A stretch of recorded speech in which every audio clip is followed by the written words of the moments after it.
Olá, contribuintes, tudo bem com vocês? Estamos aqui para mais uma apresentação, para mais uma aula sobre direito tributário. E dessa vez nós vamos falar a respeito do crédito tributário. E dentro do tema do crédito tributário nós vamos falar da moratória. Tá?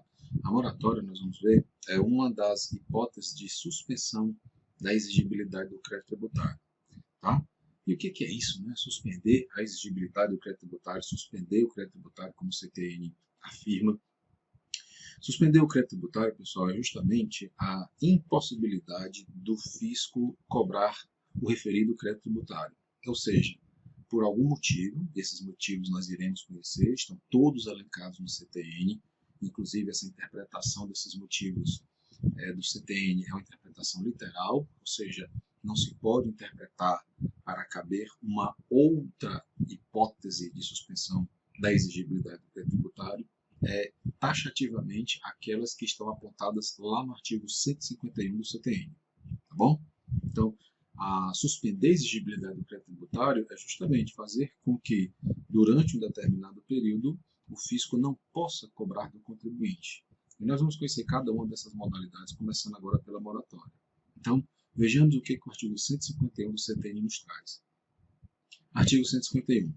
Suspendem a exigibilidade do crédito tributário, a moratória, o depósito do seu montante integral, as reclamações e os recursos nos termos das leis reguladoras do processo tributário administrativo, a concessão de medida liminar em mandado de segurança, a concessão de medida liminar ou de tutela antecipada em outras espécies de ação judicial e ainda o parcelamento.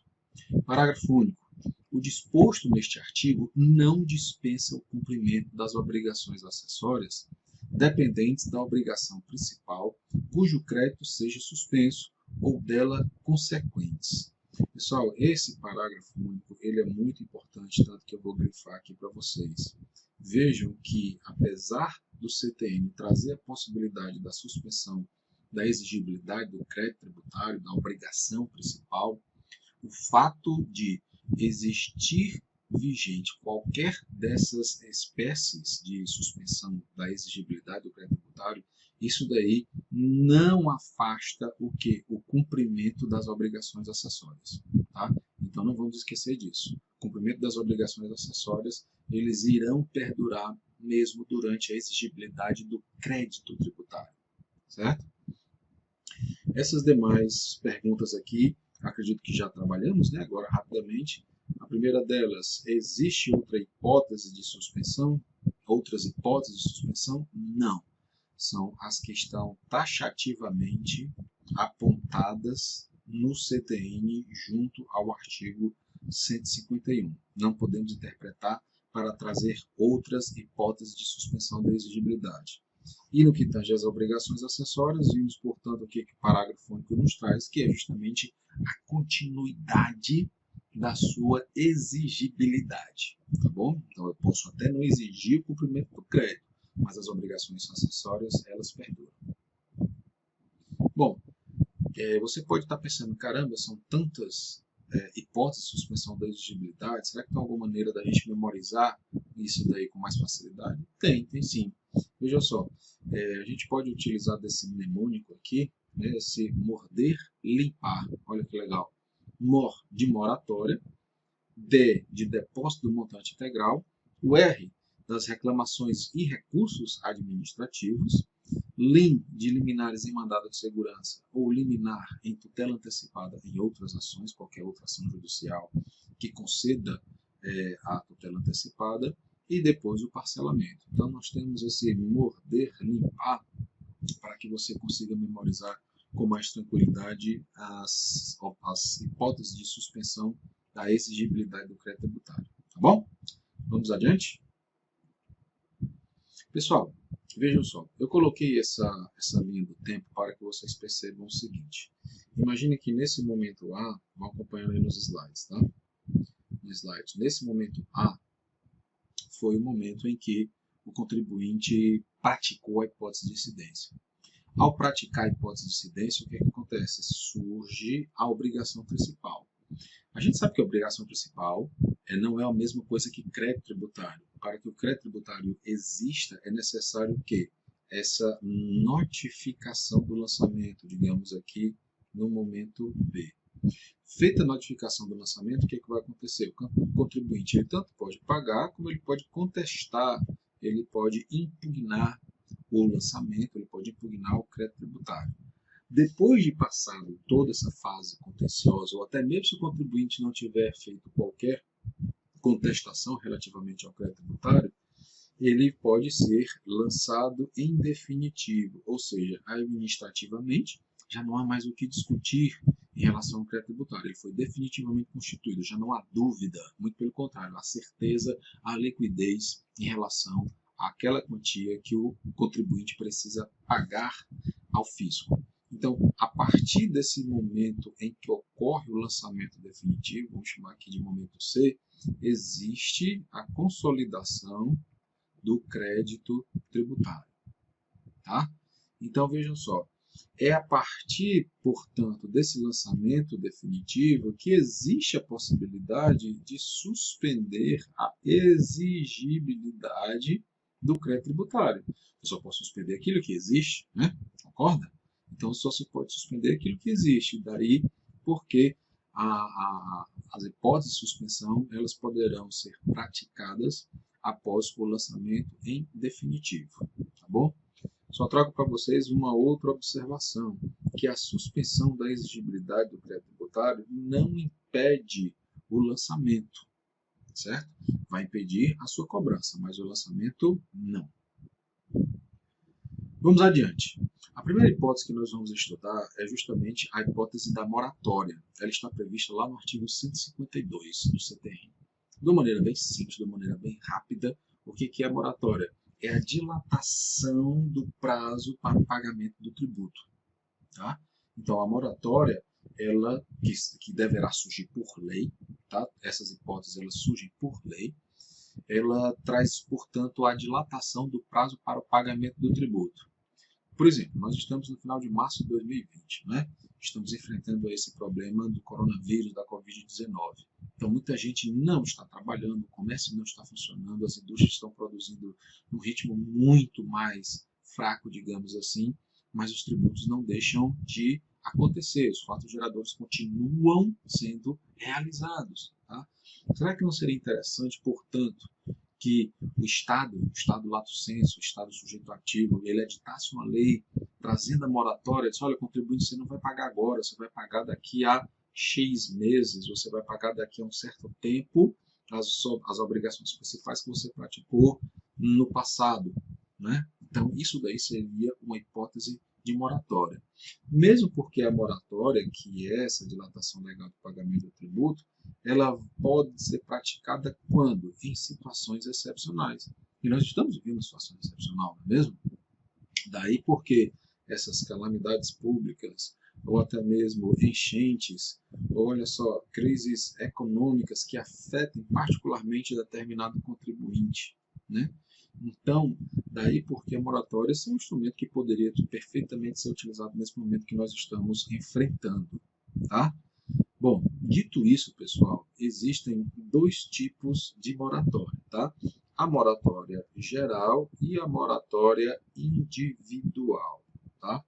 A moratória geral, nós vamos ver logo mais adiante os dizeres do CTN, ela está prevista no artigo 152, inciso 1, tá? Ou seja, essa moratória geral, como o próprio nome já indica, ela generaliza o sujeito passivo.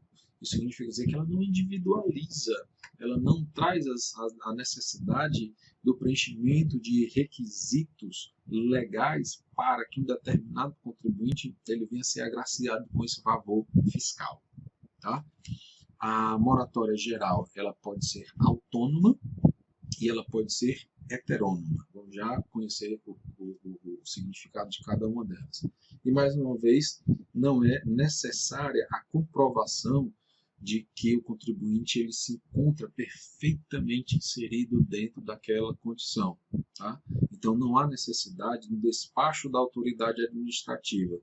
Então, quando há essa lei, aí geralmente os contribuintes alcançados pela moratória, eles automaticamente já são beneficiados por ela.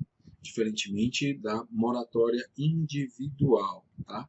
Que é um benefício restrito a determinados sujeitos. Então, que sujeitos são esses? A lei vai dizer, é o contribuinte X, é o contribuinte Y, é o contribuinte A, é o contribuinte B. Não, é o contribuinte que se enquadra comprovadamente, na qual ele requisita à autoridade administrativa o reconhecimento dessa condição. Ele precisa comprovar isso daí por meio de quê? Das obrigações acessórias, e aí a autoridade administrativa, mediante um despacho, tá, vai e concede essa moratória. Então é necessário o preenchimento dos requisitos legais. Na realidade, tanto para a moratória geral como para a individual, é necessário o preenchimento dos requisitos legais, tanto que nós veremos mais adiante que caso o contribuinte a qualquer tempo se perceba que ele não preencher esses requisitos legais, a moratória ela poderá ser revogada. Vamos conhecer agora o dispositivo legal. Diz aqui o artigo 152, inciso 1. A moratória somente pode ser concedida, inciso 1, em caráter geral e, inciso 2, em caráter individual. Vamos ver em caráter geral. Em caráter geral, pela pessoa jurídica de direito público competente para instituir o tributo a que se refira. O que é isso daqui mesmo, hein, pessoal? É justamente dizendo o seguinte: a pessoa jurídica de direito público competente para instituir o tributo a que se refira são os entes tributantes, tá? São os entes políticos da federação, de modo que nós temos a União, os estados, o Distrito Federal e os municípios na condição de quê? De sujeito ativo. E nessa condição de sujeito ativo, eles são instituidores de quê? De tributos. Então, cada uma dessas pessoas aqui poderá conceder moratória para os seus respectivos tributos. A União relativamente aos tributos federais, os estados aos estaduais, o Distrito Federal aos tributos distritais e os municípios em relação aos seus impostos municipais. Essa daqui é a chamada moratória, vou colocar aqui outra cor, moratória autônoma, certo? Diferente da heterônoma, que é a que está prevista aí na linha B, heterônoma, ficou meio feio aqui, né? Mas que dá para entender. Vamos colocar aqui do lado, ficar mais bonitinho. Heterônoma. Vocês não se livraram da minha péssima caligrafia, não é? Vamos lá. E a moratória heterônoma é essa trazida aqui pela a linha B do inciso 1 do artigo 152, que fala justamente o seguinte: pela União, veja que aqui o CTN especifica qual sujeito ativo, pela União quanto aos tributos de competência dos estados, do Distrito Federal ou dos municípios. Olha só que bacana, para não dizer que maluquice. A União ela pode conceder moratória relativamente aos tributos de outros entes da federação, né? Os estados, o Distrito Federal e os municípios. Quando? Quando simultaneamente, tá? Quando simultaneamente concedida quanto aos tributos de competência federal e às obrigações de direito privado, tá? Pessoal, então essa moratória heterônoma é aquela na qual a União, desde que ela conceda moratória relativamente aos seus tributos próprios, ela igualmente poderá fazer em relação aos tributos estaduais, aos distritais e aos municipais. Há uma certa discussão em virtude desse dispositivo pelo fato de que, ao nosso sentir, ele fere um pouco o Pacto Federativo. Né? Como poderia a União conceder moratória dos tributos estaduais, tributos municipais ou tributos do Distrito Federal? Mas essa é uma discussão que caberia um outro tipo de trabalho diferente do que nós estamos fazendo agora, né? Que é justamente fazendo uma análise acadêmica específica para cumprir um plano que nós nos propusemos a finalizar. Tá? Parágrafo único do 152. A lei concessiva da moratória pode circunscrever expressamente a sua aplicabilidade a determinada, deixa eu apagar aqui e colocar aqui uma outra achura, a determinada, não deu certo? A determinada região do território da pessoa jurídica de direito público que a expedir, ou a determinada classe ou categoria de sujeitos passivos. Pessoal, o que é isso daí? Dentro do território, seja do município, seja do estado, seja da União, a moratória ela pode estar circunscrita àquela porção territorial, tá? Ou seja, ela vai, digamos assim, tentar privilegiar um determinado espaço geográfico que foi assolado por alguma calamidade e por esse motivo está sendo agora beneficiado pela moratória. Imagine uma região que sofreu uma seca intensa, ou que sofreu enchentes, ou que sofreu terremotos, que, enfim, sofreu algum colapso e aquela região ela precisa dessa atenção especial.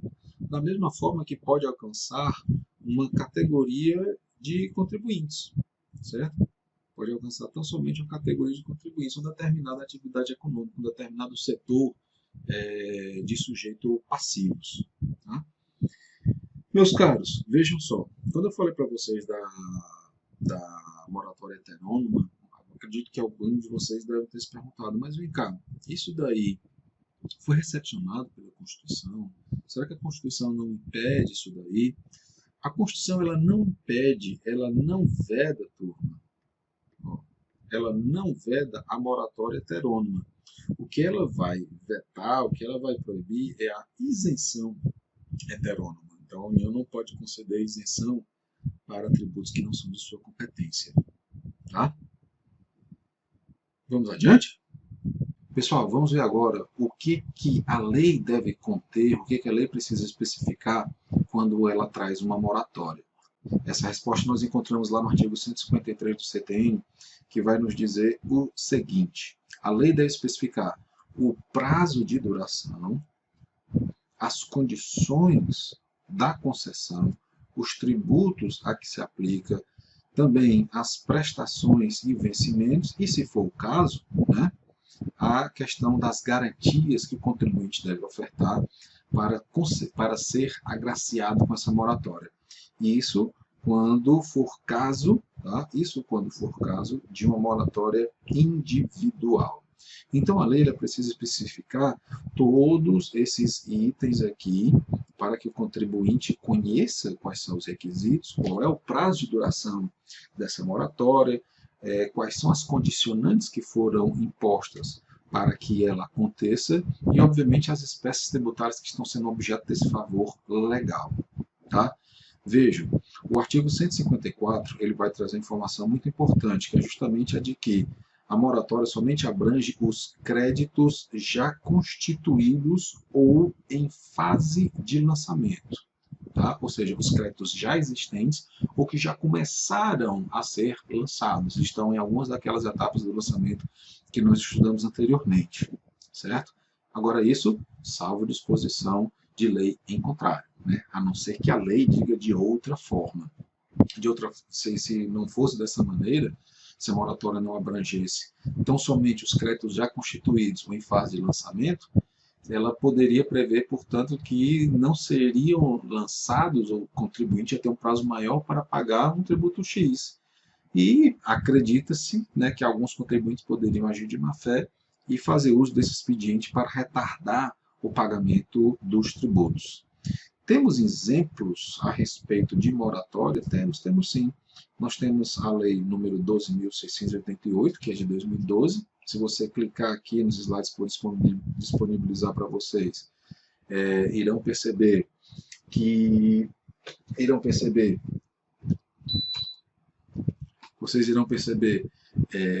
vai abrir automaticamente no navegador de vocês. Então vamos lá. O que diz aqui esses dois artigos que eu separei, que é o que nos interessa para trabalhar a título de exemplo? Ele fala o seguinte: artigo 6º. A moratória será concedida pelo prazo de 12 meses, vejam aqui que foi estabelecido o prazo de 12 meses, e terá por objetivo o quê?